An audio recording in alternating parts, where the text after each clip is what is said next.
Halo semuanya, Assalamualaikum warahmatullahi wabarakatuh. Salam dan salam sejahtera bagi kita semua. Perkenalkan, nama saya Ajeng Pangesti, NPM 19040404017 dari Prodi PPKN 2019 Universitas Kenjeran Malang. Video ini saya buat untuk melengkapi tugas pada mata kuliah Media Pembelajaran PPKN oleh dosen pengampu Bapak Ludovicus Bamanswadu SPD MPD. Pada video sebelumnya, saya telah membahas pada subbab pertama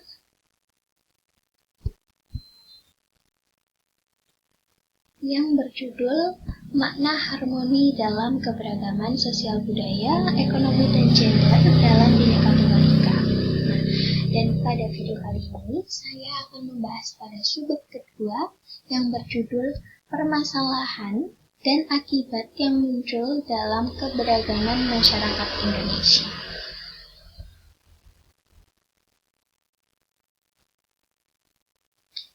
Masalah sosial muncul akibat terjadinya perbedaan yang mencolok antara nilai dalam masyarakat dengan realita yang ada.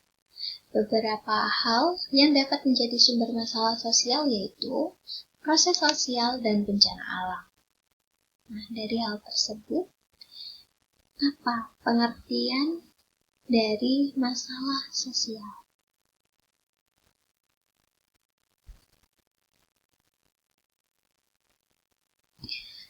Masalah sosial merupakan suatu kondisi yang dapat muncul dari keadaan masyarakat yang kurang atau tidak ideal. Lalu, menurut Soerjono Sukanto, masalah sosial adalah suatu ketidaksesuaian antara unsur-unsur kebudayaan atau masyarakat yang membahayakan kehidupan kelompok sosial.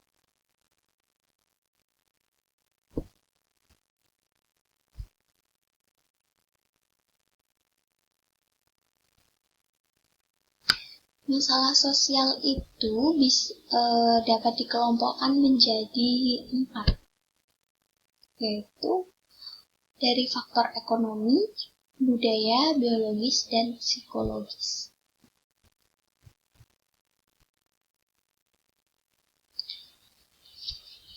Dari ekonomi,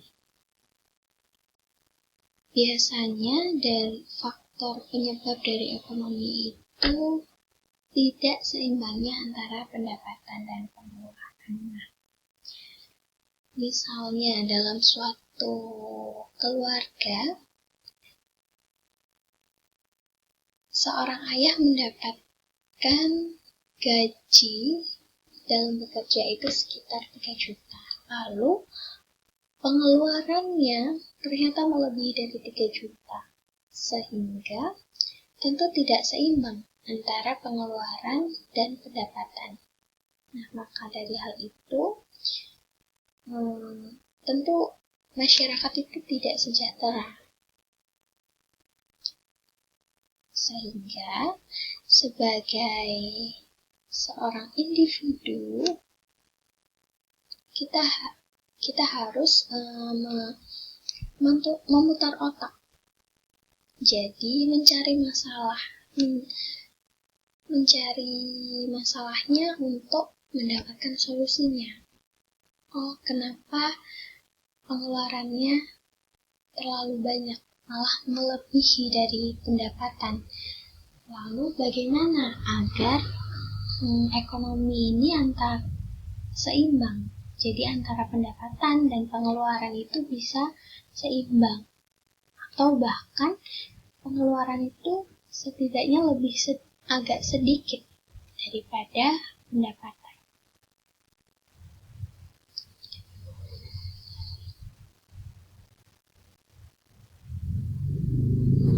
Lalu yang kedua adalah budaya. Gaya hidup yang cenderung meniru budaya asing. Budaya itu penting, adat istiadat itu penting untuk kita lestarikan. Jadi, Namun untuk di era sekarang banyak sekali orang yang cenderung niru budaya asing, mulai dari pakaiannya, terlebih gaya bahasanya. Misalnya seperti ini, banyak kelompok remaja itu yang dalam gaya bahasanya itu ada kata-kata bahasa Inggris. Jadi bahasa Indonesia dan bahasa Inggris itu digabung, dicampur menjadi satu. Namun ketika ada seseorang yang mengajaknya bicara dalam menggunakan bahasa daerah, itu cenderung malah tidak mengetahui, bahkan ini apa ya artinya, bahkan artinya saja tidak mengerti, cara membacanya tidak mengerti. Nah, seperti itu. Jadi kita boleh mempelajari budaya asing, boleh sesekali meniru budaya asing, namun tetap kita juga harus melestarikan dan menjaga adat budaya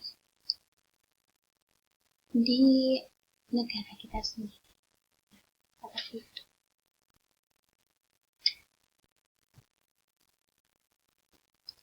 Lalu secara biologis.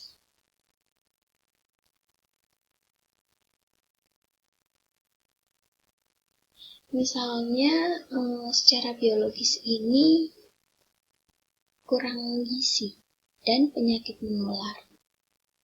Lalu banyaklah masalah sosial tentang faktor biologis ini. Nah, hal ini itu terjadi karena kurangnya fasilitas-fasilitas kesehatan yang layak dan dapat terjadi juga karena kondisi ekonomi maupun pendidikan masyarakat yang tidak atau kurang mencukupi. Jadi solusinya adalah pada saat ini itu dengan cara meningkatkan fasilitas-fasilitas kesehatan dan memberikan pengetahuan pada setiap anggota masyarakat tentang pencegahan serta memberi pengetahuan tentang pentingnya pola hidup sehat maupun pentingnya menjaga kebersihan lingkungan. Jadi apabila pemerintah sudah memberikan pengetahuan kepada anggota masyarakat, lalu kenapa kok masih terjadi kekurangan gizi dan lain-lain. Nah, itu juga kita sebagai masyarakat juga harus bisa introspeksi diri. Nah, kenapa kok masih seperti ini? Kenapa kok masih ada yang kekurangan gizi dan lain-lain?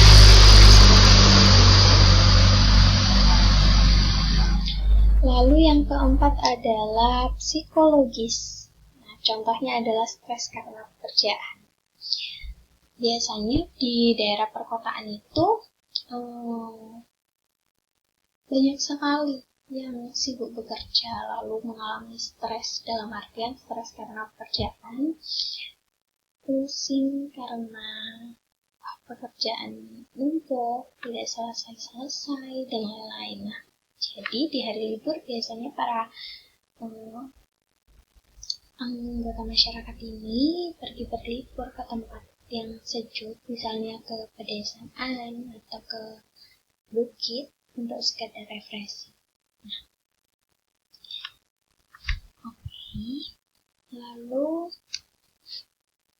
unsur-unsur kebudayaan menurut si Kluckhohn yaitu ada sistem agama, kepercayaan atau religi, dan upacara keagamaan. Nah,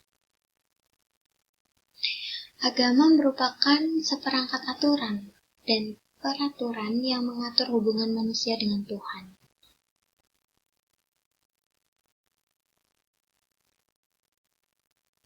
Sehingga agama itu didefinisikan sebagai suatu sistem keyakinan itu yang dianut dan tindakan-tindakan yang diwujudkan oleh suatu kelompok atau masyarakat untuk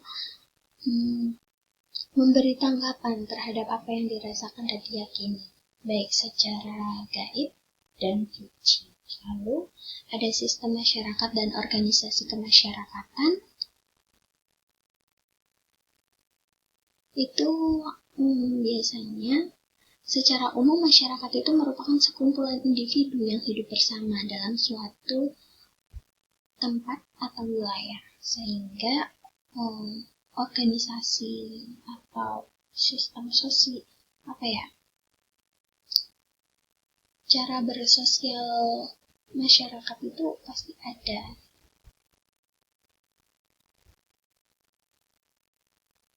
Lalu yang ketiga adalah sistem pengetahuan. Sistem pengetahuan yang dimiliki masyarakat itu merupakan kunci perkembangan suatu peradaban. Jadi semakin mudah manusia menguasai alam, semakin canggih manusia memanfaatkan alam, sehingga semakin tinggi juga peradaban manusia tersebut. Lalu yang keempat adalah bahasa. Bahasa merupakan alat penyampaian pesan baik secara lisan, tulisan maupun lambang-lambang tertentu. Jadi dalam sosialisasi itu bahasa itu penting, sangat penting, karena agar kita dengan seseorang yang kita ajak berkomunikasi itu bisa nyambung, bisa sepaham. Nah, lalu yang kelima adalah sistem mata pencaharian,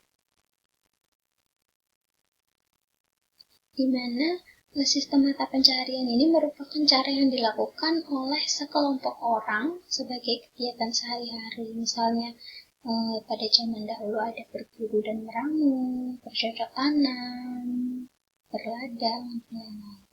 Lalu yang keenam adalah sistem teknologi dan peralatan. Nah,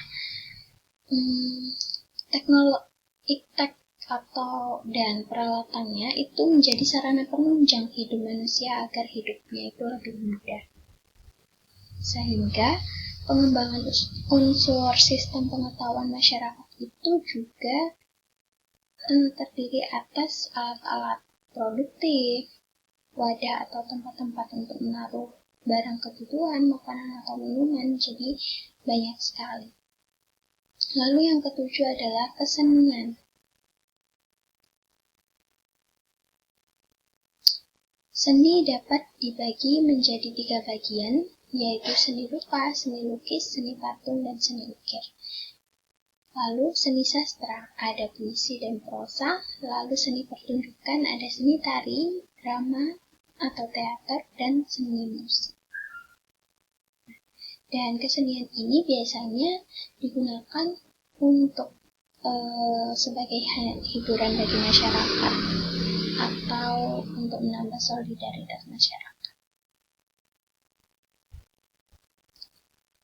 Oke,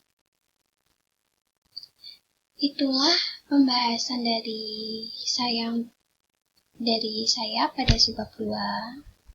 Sekian dan terima kasih. See you next time. Wassalamualaikum warahmatullahi wabarakatuh.